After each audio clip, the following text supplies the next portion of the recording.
नमस्कार, आप देख रहे हैं आपका अपना चैनल भिवानी हलचल खबरों के संग में मैं हूं मनोज कुमार। आइए सबसे पहले डालते हैं नजर आज की हेडलाइंस पर। गोवंश को बचाने के लिए गोरक्षा दल व पशुपालन विभाग ने किए विशेष प्रबंध। बागड़ी मार्केट के दुकानदारों ने दिया भाजपा प्रत्याशी को समर्थन। श्री अग्रवाल सभा ने अग्रसेन जयंती पर गांधी जी व शास्त्री जी को दी श्रद्धांजलि। अंतर्राष्ट्रीय अहिंसा दिवस पर टीआईटी सीनियर सेकेंडरी स्कूल के बच्चों ने निकाली शांति मार्च यात्रा।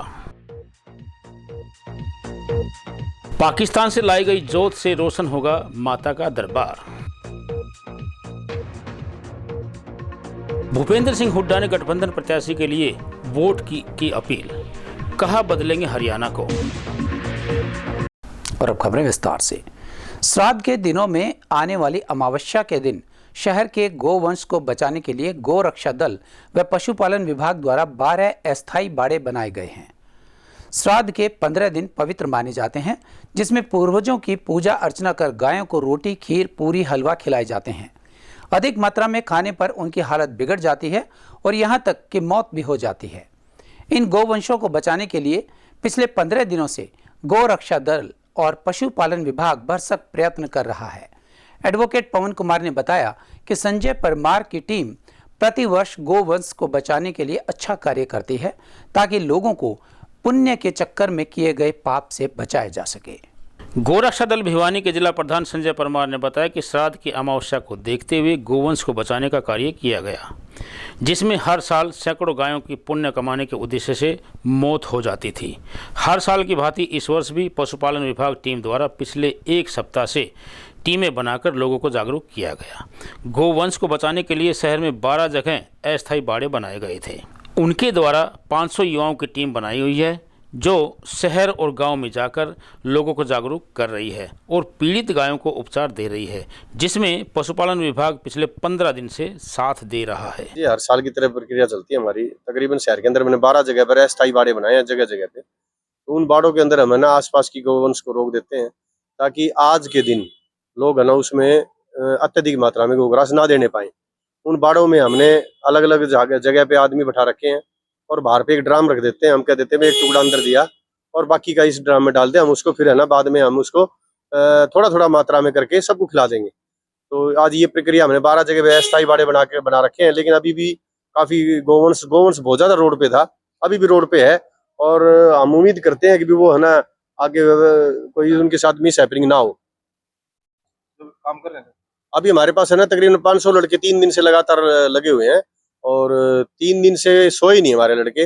अस्थायी बाड़ों में कोई आसान काम नहीं होता इन गायों को रोकना, लेकिन 3 दिन से लगाए हुए हैं। हालांकि कर्मचारी, नगर परिषद के कर्मचारी 2 दिन से हमारे साथ थे, तो उनके साथ मिलकर हम काफी लड़कों ने मेहनत की है और गोरक्षा दल के लड़के इस बात के लिए बधाई के पात्र भी हैं। गाँव में भी ऐसा कम होता है वैसे तो, लेकिन अब धीरे धीरे गोवंश कम हो रहा है ना, आबादी तो बढ़ रही है ना। गाँव की भी पिछली बार हमारे पास शिकायत आई थी और अब की बार भी देखते हैं अगर कोई आ जाती है तो। बाकी गाँव में भी हमारी जो टीमें हैं वो सक्रिय हैं, लेकिन शहर में ज्यादा दिक्कत है हमारे। पशुपालन विभाग के अधिकारी डिप्टी डायरेक्टर रविंद्र सहरावत जी और उनकी पूरी टीम हमेशा ही साथ देती है इस मामले में। मतलब उन्होंने टीम तैयार कर दी है 24 घंटे के लिए, वहाँ पे टीम तैयार है हमारे पास। संजय परमार की टीम जो बहुत अच्छा काम कर रही है जी, सराहनीय काम कर रही है।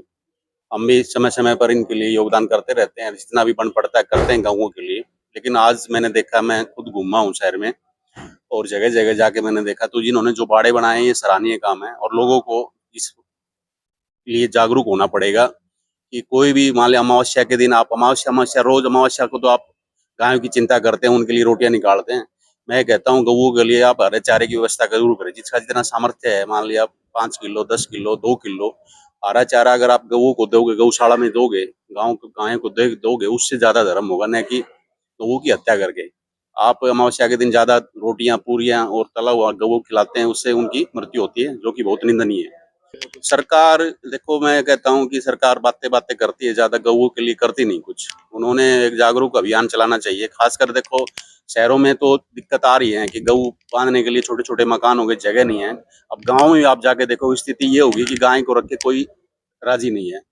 भिवानी विधानसभा क्षेत्र की सीट अब 4 कोणीय मुकाबला नजर आ रही है। सभी प्रत्याशी अपने अपने तरीके से मतदाताओं को रिझाने का कार्य कर रहे हैं। वहीं कभी समुदाय तो कभी संगठन किसी न किसी प्रत्याशी को अपना समर्थन देने की घोषणा कर रहे हैं। इसी कड़ी में हांसीगेट क्षेत्र में स्थित बागड़ी मार्केट के व्यापारियों ने भाजपा प्रत्याशी घनश्याम सराफ का समर्थन किया है।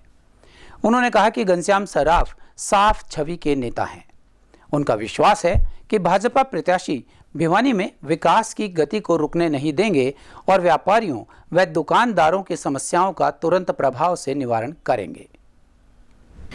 भाजपा प्रत्याशी घनश्याम सराफ ने कहा कि बागड़ी मार्केट व्यापारियों ने जो समर्थन दिया है वे उनका तहे दिल से आभार व्यक्त करते हैं। दुकानदारों की जो भी समस्याएं होंगी उनका निवारण करवाया जाएगा। वहीं इस अवसर पर भाजपा प्रत्याशी के समर्थन में शहर की बागड़ी मार्केट के दुकानदारों ने बताया कि घनश्याम सराफ साफ छवि के नेता हैं, जिन्होंने पिछले 15 वर्षों से हलके में अधिकतर कार्य करवाए हैं और आगे भी हलके में विकास कार्यों की गति बरकरार रखेंगे। कम से कम जो पिछली बार जीते थे उससे डबल से जीतेंगे, क्योंकि सारा शहर जो है घनश्याम जी के समर्थन में लग गया है। भारतीय जनता पार्टी का रिकॉर्ड टूटेगा। जो पिछली बार हर बार 2 बार से तीसरी बार सरकार नहीं बनती, अब की बार बीजेपी की सरकार तीसरी बार बनेगी, तीसरी बार फिर सरकार बनेगी।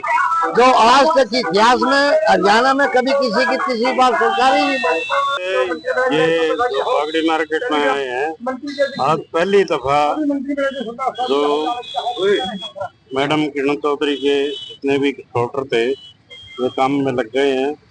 मैं उनका हार्दिक रूप से धन्यवाद करता हूं। और बागड़ी मार्केट हमारा घर का मार्केट है और हम सब मिलके वोटों की अपील कर रहे हैं, ये आपने देखा है। श्री अग्रवाल महासभा द्वारा करवाए जा रहे साप्ताहिक कार्यक्रमों की कड़ी में छठे दिन भारत के पूर्व प्रधानमंत्री लाल बहादुर शास्त्री और राष्ट्रपिता महात्मा गांधी की जयंती पर सांस्कृतिक कार्यक्रमों का आयोजन किया गया। अग्रवाल सभा के प्रशासक सुभाष गोयल ने बताया कि भारत की आज़ादी में इन दोनों ही महान विभूतियों का अहम योगदान रहा है। बच्चों को उनके जीवन से प्रेरणा लेकर आगे बढ़ना चाहिए। इस अवसर पर विद्यालय के बच्चों द्वारा रंगारंग सांस्कृतिक कार्यक्रमों की प्रस्तुति दी गई। इस अवसर पर बच्चों के द्वारा सांस्कृतिक कार्यक्रमों की प्रस्तुतियां दी गई। श्री अग्रवाल सभा के प्रशासक सुभाष गोयल ने बताया कि महाराजा अग्रसेन ने जनमानस के कल्याण के लिए अनेक कार्य किए हैं। उन्होंने कहा कि भारत की आज़ादी में महात्मा गांधी व लाल बहादुर शास्त्री का अत्यधिक योगदान रहा है। शास्त्री जी ने सादा जीवन जीकर लोगों के दिलों में विशेष स्थान बनाया है। सभा के प्रशासक ने कहा कि बच्चों के द्वारा रंगारंग पोशाकों में लाल बहादुर शास्त्री व महात्मा गांधी का रोल अदा करते हुए एकता में रहने का संदेश दिया। अग्रसेन जी महाराज की जय हो, माता माधवी की जय हो। श्री अग्रसेन जयंती के उपलक्ष्य में आज श्रीमती अनारा देवी अग्रवाल विद्यालय में इस प्रांगण में आज नन्हे मुन्ने बालकों द्वारा, विद्यार्थियों द्वारा रंगारंग सांस्कृतिक प्रस्तुतियां दी गई।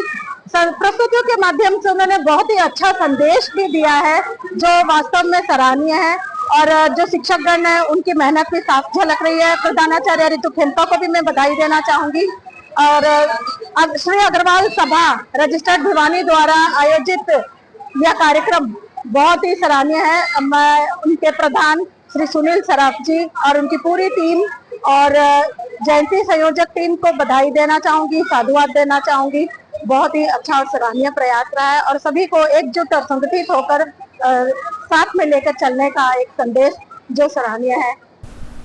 जिला विधिक सेवा प्राधिकरण के आदेशानुसार टीआईटी सीनियर सेकेंडरी स्कूल व पीएम श्री राजकीय कन्या वरिष्ठ माध्यमिक विद्यालय में राष्ट्रपिता महात्मा गांधी और पूर्व प्रधानमंत्री लाल बहादुर शास्त्री की जयंती मनाई गई। प्राधिकरण के चेयरमैन व जिला एवं सत्र न्यायाधीश डीआर चालिया और सीजीएम एवं सचिव पवन कुमार ने दोनों ही महापुरुषों के चित्र पर पुष्प अर्पित कर उन्हें श्रद्धांजलि दी। टीआईटी स्कूल में सत्र न्यायाधीश डीआर चालिया द्वारा एवं गवर्नमेंट गर्ल्स स्कूल में मुख्य न्यायिक दंडाधिकारी पवन कुमार द्वारा शांति मार्च रैली को झंडी दिखाकर रवाना किया गया। सेशन जज ने कहा कि महात्मा गांधी ने अहिंसा का उपयोग करके भारत की स्वतंत्रता के लिए अपना जीवन समर्पित कर दिया।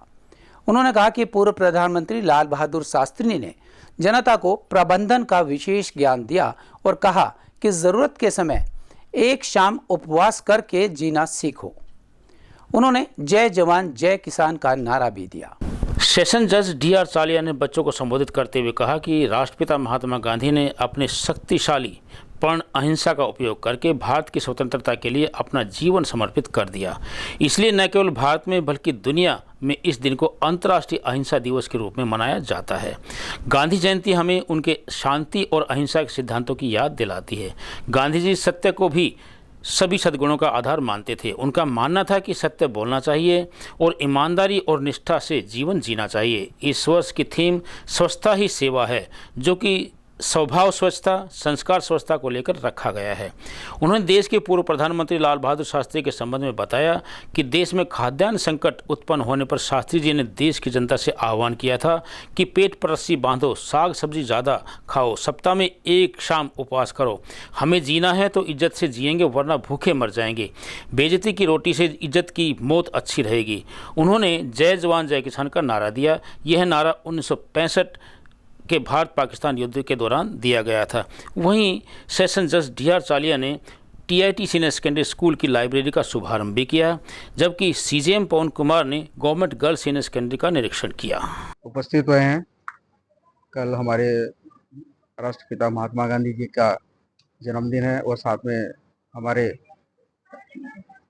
पंडित लाल बहादुर शास्त्री जी का भी जन्मदिन है और आज का दिन अहिंसा दिवस के रूप में मनाया जाता है। आज स्कूल में आकर यहाँ पर सभी बच्चों के साथ इंटरेक्शन किया, मैं उनकी क्लासेस में गया और महात्मा गांधी जी के बताए हुए रास्ते पे उनको चलाने के लिए प्रेरित किया और उनकी जो टीचिंग्स थी वो और जो भी संदेश था वो बच्चों तक पहुँचाया।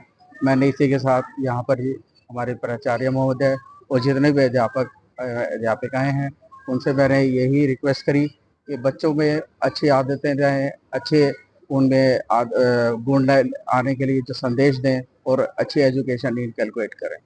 और ये प्रांगण बहुत अच्छा है, सभी टीचर्स बहुत मेहनती हैं, सभी बच्चों को बहुत अच्छी एजुकेशन दे रहे हैं। आज यहाँ प्रांगण में लाइब्रेरी का भी मैंने उद्घाटन किया है। हमारे प्राचार्य महोदय ने यहाँ पर जितनी मेहनत से इस लाइब्रेरी को बनवाया है, इसके लिए मैं उसके लिए धन्यवाद देता हूँ। और सारे स्टाफ ने जिस तरह की यहाँ पर मेहनत कर रहे हैं, और मैं हमेशा लगता है कि जो किसी भी स्कूल में या किसी भी इंस्टीट्यूट में लाइब्रेरी उनकी उस इंस्टीट्यूट की हार्ट एंड सोल होती है। जैसे स्कूल में है उसी तरह हमारे वकालत के प्रोफेशन में भी लाइब्रेरी का एक बहुत बड़ा योगदान है। यहाँ पर बनाया गया है, सब बच्चे इससे प्रेरित होंगे, इसका लाभ उठाएंगे, यही मैं आशा करता हूँ और यही बच्चों को संदेश दिया गया। छोटी काशी के मंदिरों में नवरात्रों को लेकर तैयारी शुरू हो गई है।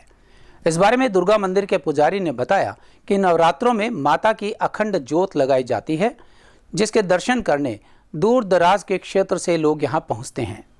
मंदिर में लगभग 800 अखंड ज्योत लगाई जाती हैं और लंबे समय से श्रद्धालु अपनी मनोकामना पूर्ण होने पर मंदिर में नवरात्रों के समय अखंड ज्योत लगवाते हैं और दर्शन करने आते हैं।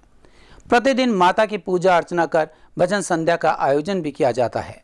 बाहर से आए हुए कलाकार मां का गुणगान कर अपनी प्रस्तुतियां देते हैं। नवरात्रों की तैयारियों को लेकर मंदिरों को सजाया जा रहा है। मंदिरों के अंदर पुजारी व सेवक सफाई अभियान में लगे हुए हैं। दुर्गा मंदिर के पुजारी ने बताया कि आज अमावस्या है और आज मंदिरों की सफाई की जा रही है। यह सफाई आधी रात तक चलेगी। सुबह माता की जोत जलाई जाएगी।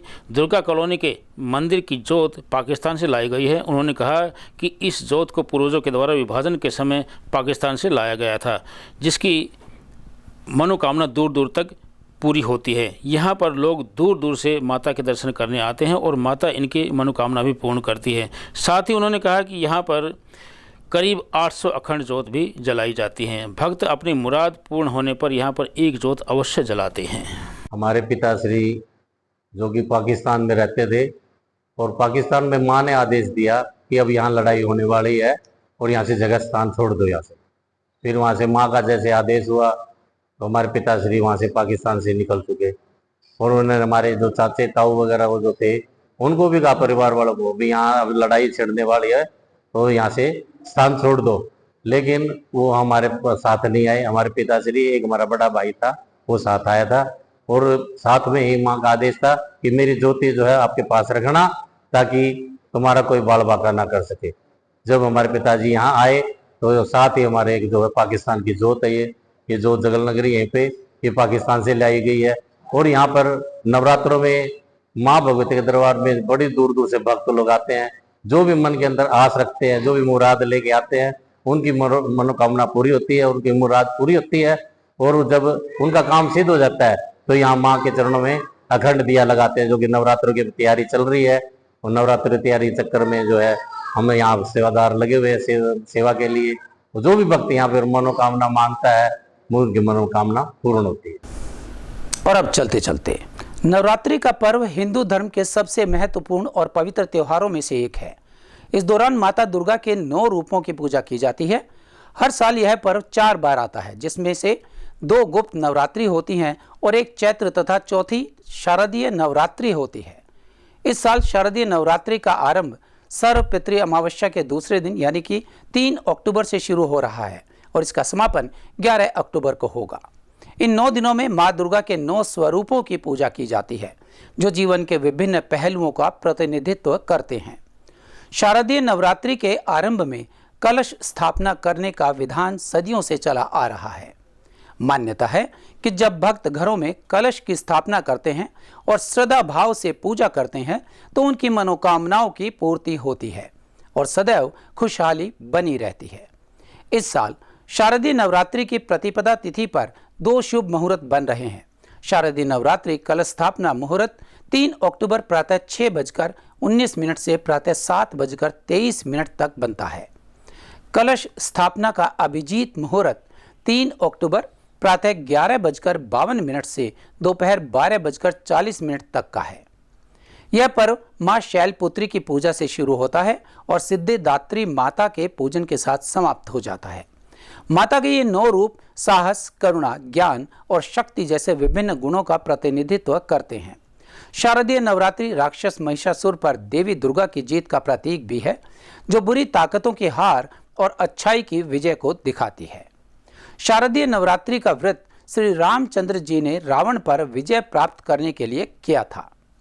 महाभारत काल में पांडवों ने श्री कृष्ण जी के परामर्श पर शारदीय नवरात्रि की पावन बेला पर मां दुर्गा महाशक्ति की उपासना विजय के लिए की थी। नवरात्रि में मां दुर्गा जब धरती पर डोली या पालकी में आती है तो इसे बहुत अच्छा संकेत नहीं माना जाता है। इससे अर्थव्यवस्था में गिरावट, व्यापार में मंदी, हिंसा, देश दुनिया में महामारी के बढ़ने के संकेत मिलते हैं। परंतु नवरात्रि में जब मां दुर्गा धरती पर आती है तो उस दिन के हिसाब से उनका वाहन बदल जाता है।